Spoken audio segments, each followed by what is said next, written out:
Hey, salut à tous et à toutes, ici Mister Reservoir Dogs à savoir Doggy Dogs. J'espère que vous allez bien les amis. Écoutez, bien moi ça va tranquillou, hein, un petit peu fire, un petit peu fatigué le doggy, hein, voilà, pas mal de taf en ce moment. Alors je vais justement un petit peu revenir là-dessus. Il y en a plein qui m'ont envoyé des messages en me disant, d'ailleurs ça me touche, hein, c'est gentil de votre part, en me disant putain Doggy qu'est-ce que tu deviens, voilà, j'ai reçu des messages via YouTube, des commentaires, je me suis un petit peu expliqué avec certains, et donc je vais m'expliquer par vidéo parce qu'il y en a peut-être qui n'ont pas trop suivi. Ils me demandent plus de vidéos mais j'ai pas le temps pour faire des vidéos, j'ai même pas le temps de jouer à la console, ça fait un moment que j'ai pas joué à la console, pour la simple bonne raison, pour ceux qui ne savent pas, c'est que je suis en plein déménagement, ça m'a pris pas mal de temps, certains l'auront peut-être remarqué, le fond de la caméra derrière, ce n'est plus du tout le même lieu. J'ai enfin déménagé, j'ai été pourtant, enfin j'ai essayé en tout cas que ça se déroule assez vite, mais malheureusement les aléas de la vie font que des fois vous avez beau essayer d'aller le plus vite possible ou d'aller à votre rythme, mais certaines personnes voilà, ne vont pas aussi vite que vous, donc ça prend du temps entre les papiers, entre les travaux, donc voilà, ça fait partie des aléas de la vie, et voilà, ce qui fait que j'ai mis pas mal de temps avant de pouvoir récupérer une connexion et de pouvoir enfin m'installer chez moi, faire les travaux, voilà, déménager, amener tous les meubles et tout ça. Donc voilà, c'était juste un petit peu entre parenthèses pour me justifier, même si j'ai pas spécialement à me justifier auprès de tout le monde, mais voilà, c'est juste pour vous expliquer un petit peu pourquoi. Ça fait 2 mois que j'ai pas posté de vidéo, et c'est aussi pour vous expliquer pourquoi en ce moment vous voyez un gameplay normalement qui n'est pas le mien, qui est un gameplay de quelqu'un que j'apprécie tout particulièrement, puisque c'est Sepcoast qui est un beatmaker que certains peut-être connaissent, qui fait partie de la Team Rage, qui fait du très bon son, qui a déjà posé du son sur certains de mes gameplays. Il crée ses sons lui-même, d'ailleurs je vous invite vraiment à aller voir et à vous abonner à sa chaîne. Il fait du son autant hip-hop, house, enfin il fait un peu de tout, il crée lui-même ses musiques, il a énormément de talent, et donc je vous invite vraiment à aller voir ce qu'il fait. Ne vous attendez pas à des commentaires sur ces vidéos, il n'y en aura pas. Par contre si vous voulez entendre du bon son sur des gameplays, de bons gameplays, ben voilà, c'est une chaîne qui est faite pour vous. Donc un gros merci à lui de m'avoir passé un gameplay, parce que comme je l'ai dit, je n'ai pas le temps de vous sortir des gameplays, j'ai pas le temps pour ça, et j'ai pas le temps de faire des vidéos. Peut-être que la prochaine sera dans 1 semaine, 2 semaines, 3 semaines, j'en sais rien, mais j'avais envie de vous faire une vidéo parce que je l'avais promis aussi à certains, que j'allais en faire une là au mois de juin, voire début juillet. Donc on va parler un petit peu du gameplay que vous devriez normalement voir, parce que j'en ai parlé un petit peu à Seb. Il m'a proposé donc un gameplay qui se déroule sur turbine, avec gilet pare-balles, détermination, pillard et dextérité, ça c'est pour les atouts, C4 pour les accessoires, SMR, viseur réflexe et cross, et le drone d'escorte, loadstar et groupe de chasse, ça c'est pour les scorestreaks. Je sais pas si je vais mettre 1 ou 2 gameplays, je vais voir, tout dépend du temps que je vais mettre pour faire le commentaire. J'ai pas mal de choses à vous dire sur un événement donc qui s'est passé au début du mois de juin, un événement je pense qui concerne tous les fans de jeux vidéo comme moi et comme certains d'entre vous je pense. Donc cet événement c'est l'E3. Alors qu'est-ce que l'E3? C'est tout simplement le rendez-vous de tous les éditeurs, de tous les constructeurs qui sont présents dans un espèce de grand salon qui est dédié aux jeux vidéo. Donc ça s'est déroulé du 11 au 13 juin, c'est tous les ans. Donc étaient présents en tant qu'éditeur bien sûr tous les plus gros, Electronic Arts, Konami, Ubisoft, Square Enix, j'en passe et des meilleurs, qui étaient là pour faire leur petite conférence de presse et un petit peu vendre leur blockbuster, leurs meilleurs jeux.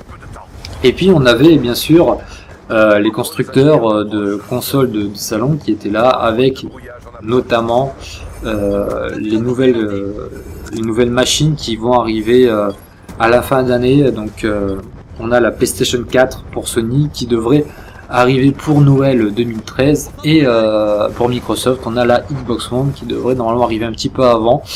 qui est annoncé pour novembre. Alors on va parler justement de ces deux consoles.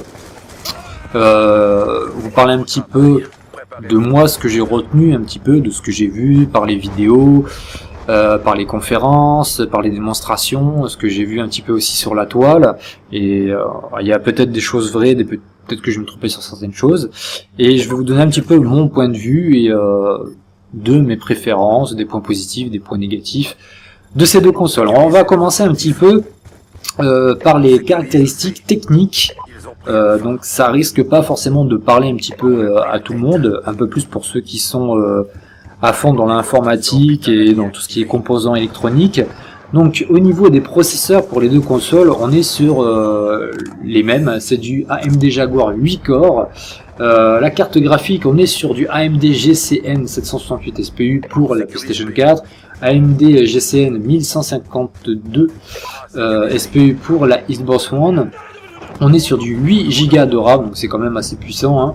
En ce qui concerne les lecteurs, on est sur du lecteur Blu-ray et DVD pour les deux, donc du 1080p pour les deux consoles. Au niveau du son, on est sur un optique 7 points Dolby Surround, son digital. Une différence au niveau des connectiques, au niveau des entrées et des sorties, qui se pencherait plus à l'avantage de Microsoft puisqu'elle en a plus. On est donc avec 3 ports USB 3.0 pour la Xbox One, avec HDMI in et out, un optique, un port donc Kinect, on reviendra un peu plus là-dessus après. Et pour la PlayStation 4, on a seulement un HDMI out, une sortie optique, un port auxiliaire pour la fameuse petite caméra, hein, qui est la PlayStation Eyes, une entrée internet et un USB seulement 3.0. En ce qui concerne la finition, l'aspect esthétique des deux consoles, on se rapproche pas mal, je trouve, avec, on va dire, ça ressemble vachement aux nouvelles box que peuvent nous faire les opérateurs de maintenant. On est sur un style assez simple, assez épuré. Au niveau des couleurs, on est sur une finition noir mat, mi-mat et un petit peu laqué de l'autre côté, brillant, avec un petit liseré bleu assez sympathique, assez joli, une petite lumière bleue comme ça qu'on retrouvera aussi sur la manette PlayStation 4, qui est donc la DualShock 4. En ce qui concerne les prix, alors là il y a quand même une différence qui peut-être pas voilà, conséquente pour certains, mais qui risque de faire la différence quand même au bout, parce que c'est quand même une différence de 100 € entre les deux consoles. Alors certes, il y en a une qui est vendue, donc la Xbox One qui est vendue avec la Kinect, je vais expliquer un petit peu pourquoi. Donc la PlayStation 4 sera vendue 399 € et la Xbox One 499 € avec la Kinect. En ce qui concerne les manettes, donc je l'ai dit tout à l'heure, une DualShock 4 pour la PlayStation 4 avec de nouveaux boutons qui font leur apparition, donc le détecteur de mouvement, un 6 axis que on avait déjà sur la DualShock 3, le pavé tactile qu'on retrouvera en façade de manette, un petit peu mis en hauteur, qui sera peut-être assez, voilà, ça sera assez sympa, tout dépend de ce que les éditeurs pourront en faire, libre cours un petit peu à leur imagination. Et ça pourra permettre d'avoir un autre gameplay, une autre vision du gameplay en touchant un petit peu ce pavé tactile, donc à eux d'en faire bon escient. Une nouvelle touche par contre qui est très intéressante, c'est la touche char,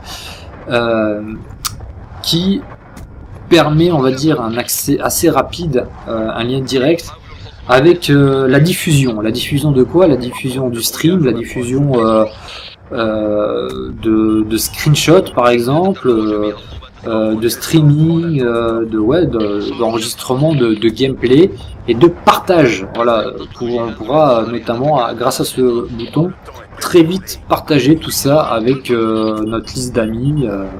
Ça, c'est vraiment quelque chose de sympa, à voir si c'est aussi efficace que ça, de ce qu'ils nous montrent un petit peu dans leurs vidéos et de leurs démonstrations. On verra si vraiment, parce qu'ils sont très forts pour nous vendre certaines choses, ça va être très intéressant et d'être très intuitif, mais on verra vraiment si c'est aussi rapide que ça.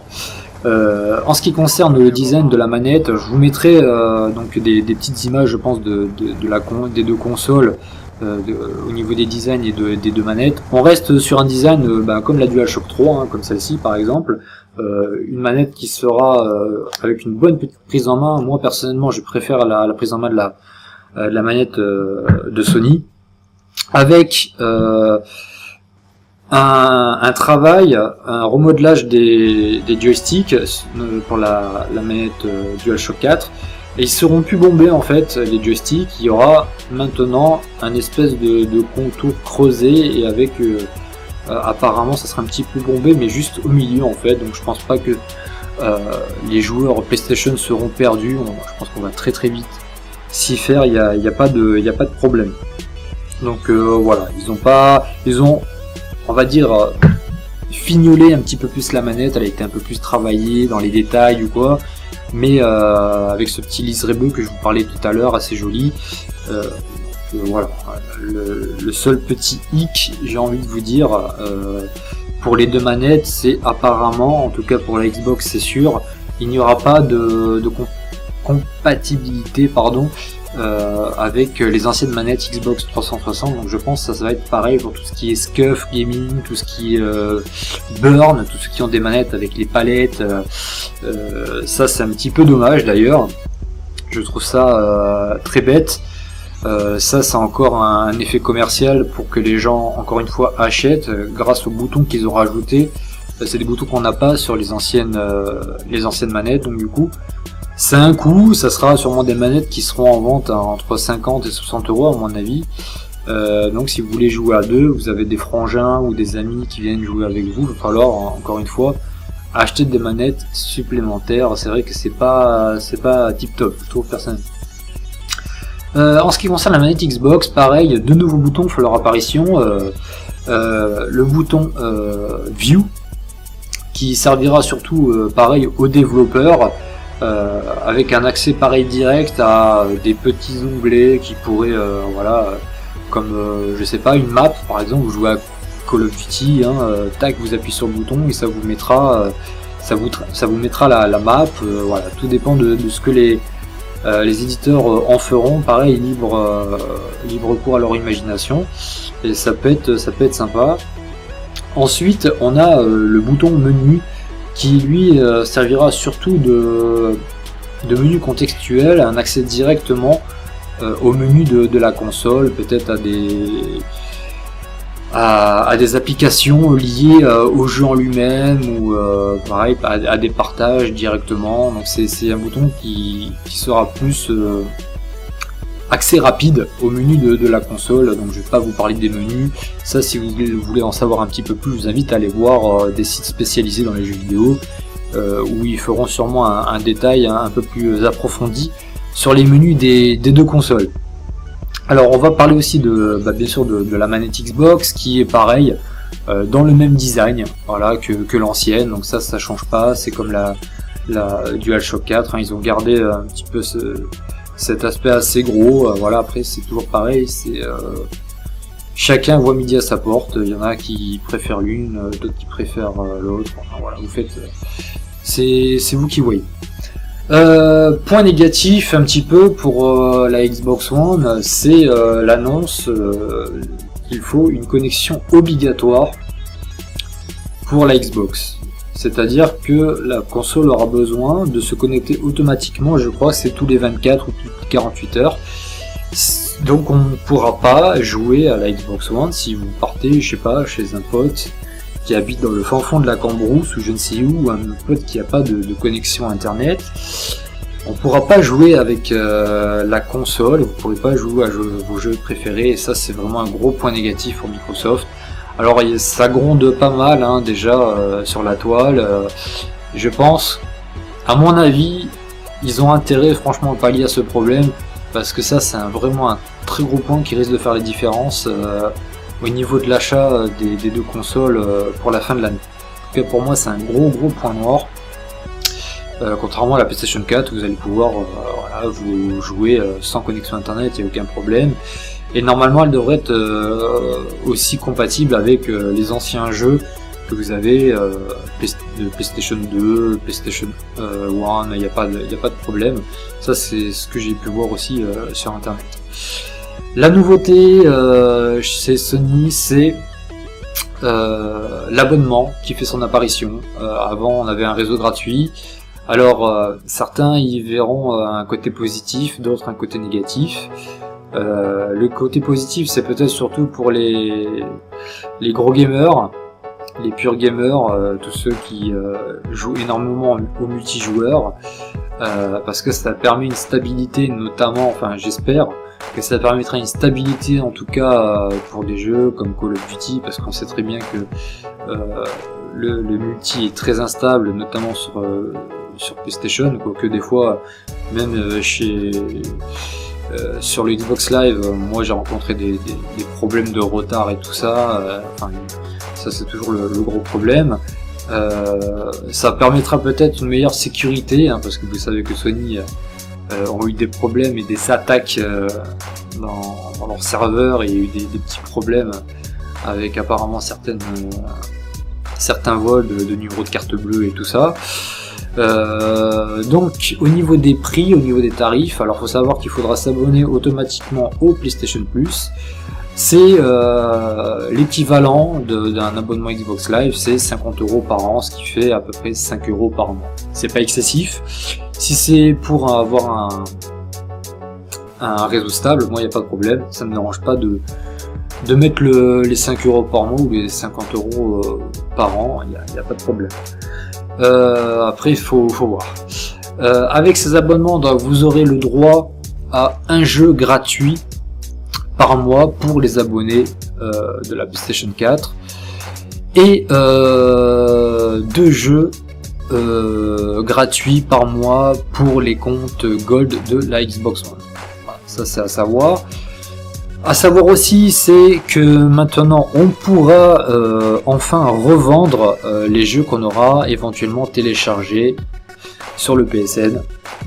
Ça c'est quand même sympa, ça veut dire que tous les jeux qu'on achetait avant, c'est vrai que quand on les finissait ou qui éventuellement nous avaient gavé, on était obligé de rester avec sur le disque dur et on était obligé de les garder, de les continuer. Maintenant on aura, je pense, un mode genre bibliothèque, voilà, je revends ce jeu parce qu'il m'a gavé d'occasion, ou le refiler à un pote. Voilà, ça c'est vraiment sympa et ça évite de perdre trop d'argent. On va parler un petit peu des jeux, voilà, des prochaines sorties que moi j'attends, qui ont été annoncées au cours de l'E3, sauf un, malheureusement, j'ai envie de dire, la larmichette, qui n'a pas été, il n'y a pas eu de démonstration, il n'y a pas eu de gameplay, malheureusement. Donc on va commencer par les jeux que moi j'attends. On va commencer par Battlefield 4. Voilà, ça c'est un jeu que j'attends énormément. Il y a eu des vidéos qui ont tourné, qui tournent déjà sur YouTube. Ça a l'air d'envoyer du steak, d'envoyer du pâté, mais alors grave de chez grave. Killzone Shadowfall, Metal Gear Solid 5, moi qui suis pas un fan de Metal Gear, c'est pas un jeu qui m'a attiré auparavant. Là, de ce que j'ai vu, ça a l'air d'être assez sympa à voir. Watch Dogs, qui est attendu par beaucoup de gens, et moi dont, hein, franchement c'est un jeu qui a l'air d'être juste énorme.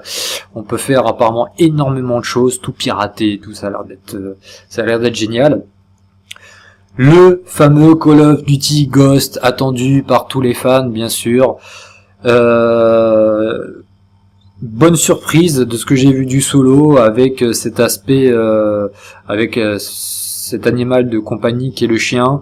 Un autre gameplay, moi c'est vrai que les Call of Duty, j'avais lâché le solo, mais complètement, j'avais complètement lâché, je jouais qu'au multijoueur, je faisais même plus les solos, je trouvais ça trop court, trop rébarbatif, tout le temps la même chose, mode bourrin, Voilà, ça me gavait énormément. Là, ça a l'air d'être un peu plus open world, un peu plus ouvert.